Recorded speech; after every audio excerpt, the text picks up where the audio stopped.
Well, we chose to sail in October to go to COP26. We wanted to bring a different kind of message and do something transformational for ourselves, to go on a different kind of journey, to learn something new, to connect in a different way, not just to all just come in like sheep into the same space with the same mindset and the same story. It changes you being in nature. And said one of the guys, Paul, came up with the thought of sailing for the month. We did the passage planning, realised it could work. And in the end, we then met this professor called Dr Steve Simpson from Bristol University, who's a marine biologist and an acoustics expert.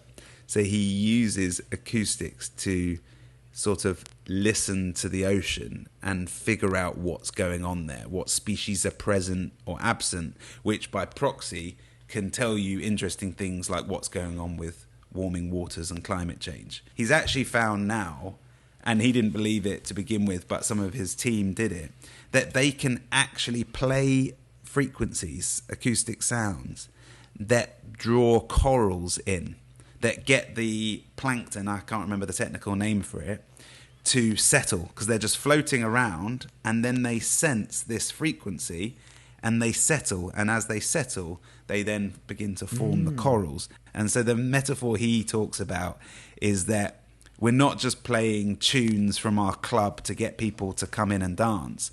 We're actually playing tunes to build the club, and then playing tunes to get people to come in and dance. And to me, this is like mind-blowing, you know, like this is a story of hope in amongst what can feel like a disaster zone, where everything is just about, I mean, even the story of net zero is not a very exciting story, is it?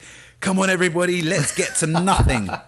Yeah. It's not a very exciting story, if you know what I mean. Whereas like when he speaks and he talks about these, you know, our ability to affect our environment, to actually regenerate, revitalize, reinvigorate our ecosystems, it's like it's a wonderful story to be a part of, painting and imagining up together. So I'm at a very beginning, after this sort of amateur science experiment, which has released some good science. I'm at the very beginning of what I think is an exploration of trying to value that which we don't yet value well under the sea, in the same way that I've done the Corco Coin project to try and find a way to measure and value the carbon capture power of trees. It's just a bit easier on land because you can use your eyes. Under the water, eyes don't work very well. The sense of sound, of acoustics is far greater evolved in that murky environment. And so